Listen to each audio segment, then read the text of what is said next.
BFM Business, 10h, midi, l'émission 100% placement. Intégral placement, Cédric Decoeur, Guillaume Sommerer. À vos côtés jusqu'à 12h, on va vous apporter encore plein d'idées d'investissement. On sera toujours aussi concret. Et tout de suite, on va donner la parole à nos traders Jean-Louis Cussac et Giovanni Filippo pour évoquer la tendance du jour en bourse. Bonjour messieurs.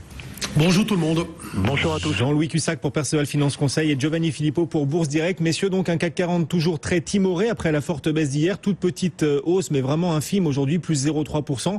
Malgré, oui, la forte baisse d'hier et malgré un bon chiffre, l'indice des crédits au secteur privé en zone euro qui progresse bien là sur le mois d'août. Bon signe sur l'investissement, plus 1,4% et pourtant donc on progresse à peine. Giovanni. Oui, écoutez, malheureusement c'est le cas dans l'état actuel des choses. Hier on avait même eu un indice IFO qui était en nette amélioration, mais ça n'a pas eu d'incidence. Donc pour l'instant on est focalisé ailleurs et notamment sur les banques, parce qu'au niveau des performances du jour, on voit bien qu'elles restent sous pression avec le thème Deutsche Bank qui préoccupe. Donc les mouvements, ils sont surtout à caractère spéculatif, c'est un inconvénient mais aussi une chance dans le sens où ces mouvements ne s'inscrivent pas dans la durée. En ce qui me concerne sur le fond, je trouve que la considération pour moi est à connotation négative avec un potentiel qui reste supérieur à la baisse. La prime de risque étant trop élevée, mais il faudrait un clash pour étayer un scénario baissier plus marqué. Et on s'aperçoit qu'à l'inverse, dans 100% des cas, les réactions haussières ne sont que des rattrapages incapables de générer un réel changement. Donc du coup, j'ai pas changé mon fusil d'épaule. Pour l'instant, la stratégie, je pense, la mieux adaptée reste l'alternance en essayant d'être le plus opportuniste, réaliste et technique que possible. Donc au plus large, on arbitre toujours la zone 4230, 280, 515, 560.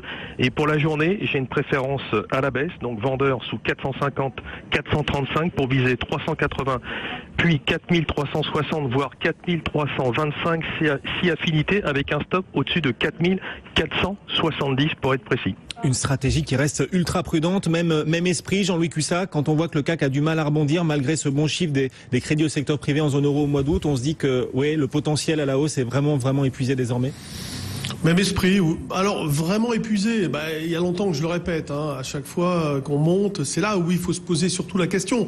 Là, si vous voulez, un rebond à 4005, ça peut se faire tellement facilement que pourquoi pas, mais les marchés sont totalement creux, donc on peut très bien gagner 50, 60 points sans rencontrer de contrepartie. Il suffit tout d'un coup d'une petite étincelle, d'un petit espoir dans le pipeline pour que le marché remonte. Alors aujourd'hui, il y a Total qui distribue son dividende. Alors il y a quand même un impact de 6 points. Donc la différence entre le futur octobre et le cash, CAC 40, c'est réduit, il n'y a plus que 4 points parce que dans quelques jours, il y aura Engie qui va détacher. Et aujourd'hui, 6 points, ça représente 0,13% à peu près. Donc on peut déjà compter ça en positif. L'idée ce matin que j'avais proposé, c'était d'acheter sur 4405,10. On a fait 7,5 en plein milieu. Donc ça a été fait. Mais déjà, vous savez, avec 8-10 points, moi je vais sortir, ou je vais en tout cas jouer les 2 tiers de ma position, parce que je ne me fais guère d'illusions sur le potentiel, on va dire même en intraday. Même si ça peut aller plus loin, mais tant pis, je prends parce que il y a tellement de fragilité qu'on peut aussi très facilement revenir en arrière. Hier, le support important 4395-85 a fonctionné. Ce niveau n'a pas été cassé.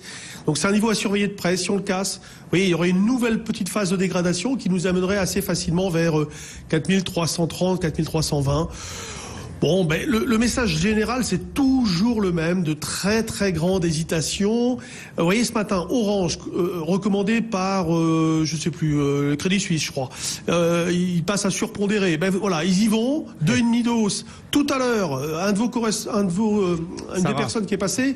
Non mais sinon, tout à l'heure, quelqu'un a dit, nous on recommande Actia, par exemple, vous voyez. Ouais. Eh bien, j'ai regardé, je vous ai écouté, comme j'en avais, je me suis mis à la vente, et les gens n'ont pas d'idée. Et qu'est-ce qu'ils ont fait? Parce qu'ils ont du cash aussi, et pourquoi pas jouer quelque chose, parce que le moral n'est pas mauvais, la vol est à 17, il y a rien de méchant. Ils sont venus payer de l'Actia, alors du coup j'en ai vendu un petit peu. Non mais c'est vrai, parce que les gens sont à l'affût quand même d'idées, et Actia est un bon dossier, j'en garde un peu, c'est une bonne valeur, donc c'est vrai que j'en ai vendu pour profiter éventuellement d'un petit engouement, oui. Mais vous voyez, je pense qu'il faut garder ce comportement opportuniste sur tous les horizons. Ça vous a pas fait acheter Deutsche Bank hier, malgré la forte baisse, c'est le plus bas historique. Jean-Louis, ici, vous avez acheté Deutsche Bank? Ah non, moi j'achète pas quand ça s'effondre comme ça, quand ça baisse. Et puis bon, il faut quand même dire, vous voyez, Commerzbank, vous avez vu le problème, là, 9000 peut-être emplois supprimés sur quelques années, 1 milliard pour la restructuration, et puis peut-être un gel du dividende. Donc tout ça, ça pèse sur le secteur bancaire allemand et ça va continuer de peser. Et français aussi, puisque le secteur bancaire français traîne encore un peu la patte aujourd'hui. Merci beaucoup, messieurs, nos deux traders, Jean-Louis Cussac et Giovanni Filippo. Cédric. Voilà pour les données de marché. Un coup d'œil aussi sur le reste de l'actualité. Et cette nuit marquée par le premier débat entre Hillary Clinton et Donald Trump.